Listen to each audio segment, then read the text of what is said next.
Thank you for staying with us. It's time now to take a look at stories making headlines on the front page of Nigerian newspapers. And I begin with this Nigerian newspaper. The major story here, rompers in ECOWAS as Niger, Mali, Burkina Faso quit sub-regional body. Alleged foreign manipulation of organization following sanctions on coups. ECOWAS not aware of exit.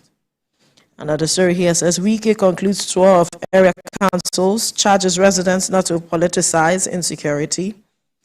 NIMET predicts 3-day dust haze from today.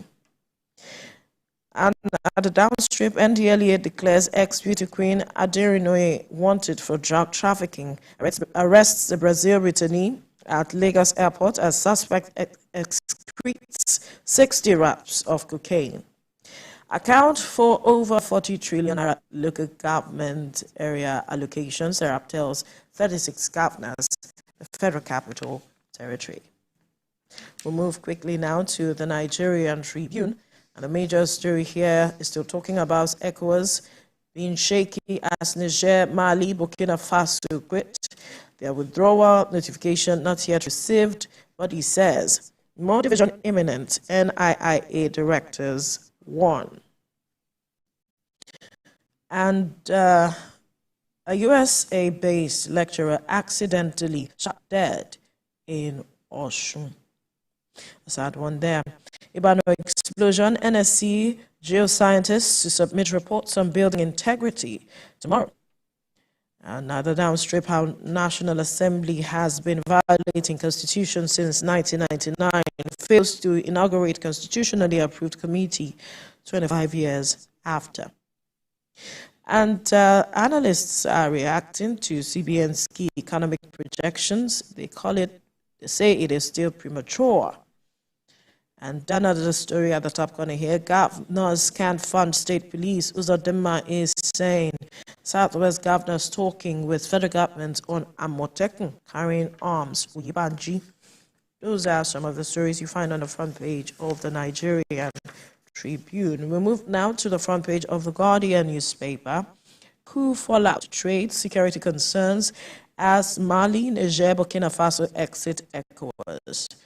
And that's a picture there depicting that story.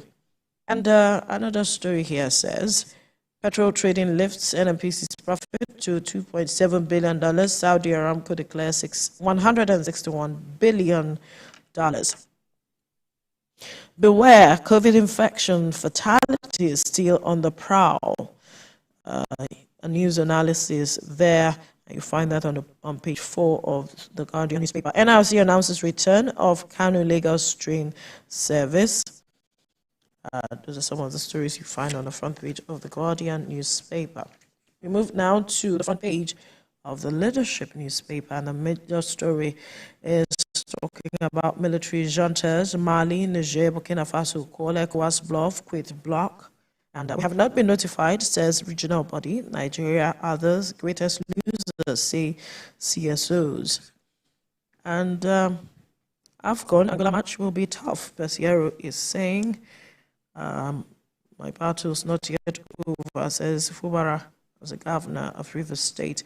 Police arrest kidnapper who killed Nabiha. You find that story on page 15 of the Leadership newspaper. Ondo 2024, Akeredolu wanted me to succeed him. I can tell you is saying that. To the Vanguard newspaper now, the major story, Burkina Faso, Mali, Niger, pull out of ECOWAS. We are ready for a negotiated solution, ECOWAS Commission. Mali, Burkina Faso, Niger, suspension from ECOWAS presidency. It's a serious diplomatic meltdown.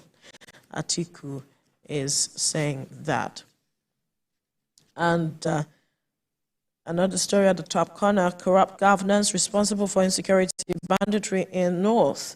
Vice President Kashim Shettima is saying Afeni Ferry expresses worry over a upsurge in kidnapping in Southwest. Others in security. We're taking fight to criminals then.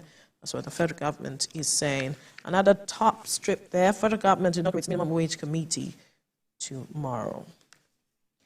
And to the Daily Trust newspaper, still talking about ECOWAS ECOWAS opts for negotiation as Niger, Mali, Burkina Faso quit, while we pulled out of regional bloc.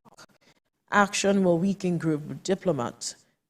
As saying this, a diplomat is saying this article urges Nigeria to tighten security. And at the downstrip, war on Gaza, children paying highest price. Tinubu to inaugurate minimum wage committee Tuesday. How security operatives nab Nabiha's killers. Police is saying explosion kills 6 in Borno. A really sad story there. Kemi. Next is Nigerian News Direct. The lead story there is on the happenings in the West Africa bloc as pressure tightens, it says, over Nigeria's foreign trade as Mali, Niger, Burkina Faso exits ECOWAS. It also goes on with this rider that Nigerians risk a further hike in price of rice, oil, millet, and in other commodities. Police arrest Prince over murder of ex-rep aspirant in Osun who was shot by a vigilante. It's also on the front page of the Nigerian News Direct, as well as a report that Lagos issues quit notice to illegal occupants under Ijora Blue Line bridges.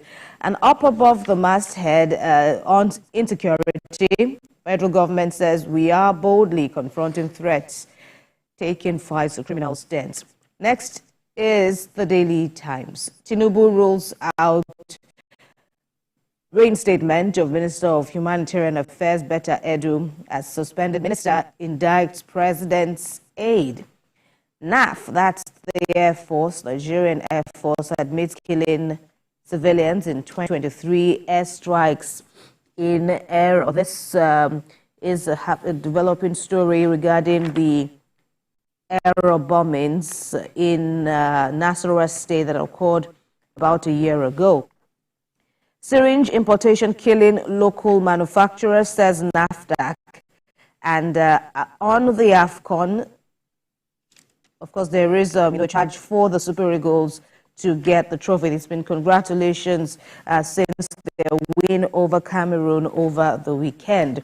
On Fox News, Gbajabiamila, presidency cabal fights special investigator over $30 billion loot, 66 houses traced to Tunde Sabiu.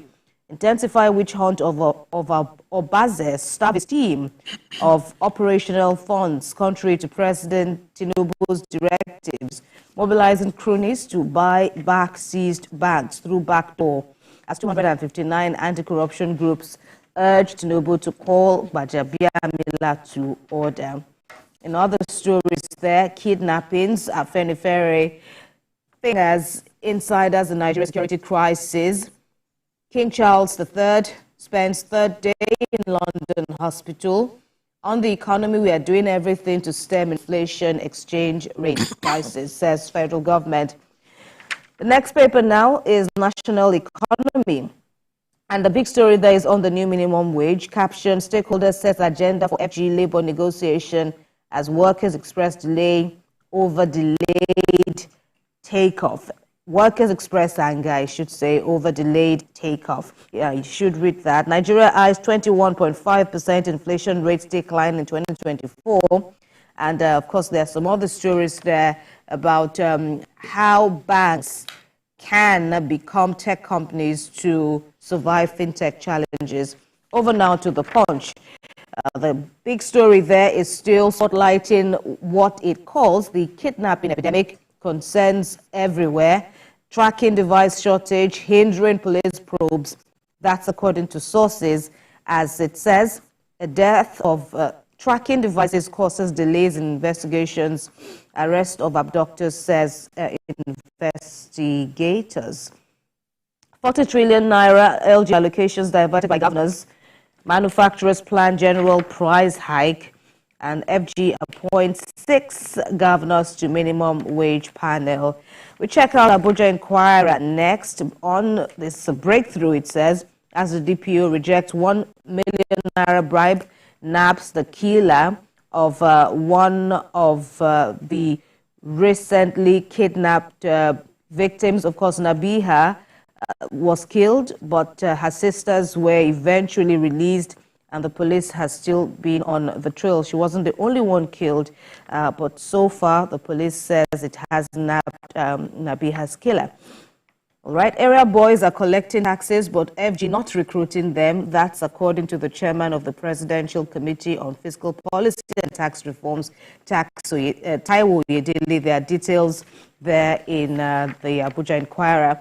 And now on Daily Independent newspaper, experts see Naira trading at 2,000 Naira to the dollar, says CBN is overwhelmed. There are a host of reactions there. You may want to check that out. Legal hurdle may scuttle Lagos government planned airport. Analysts agree state needs to complement Murtala Mohammed Airport. We aren't aware of any legal hurdle, says the Lagos state government. Right, there's so many stories on Daily Independent. Upsurge of kidnapping at Fenifere states call for multi-level policing, and FG vows to recover royalties, taxes in mining sector. Right. Finally, is Nature News. Nigerians will pay more for maize paddy rice this year, says FX.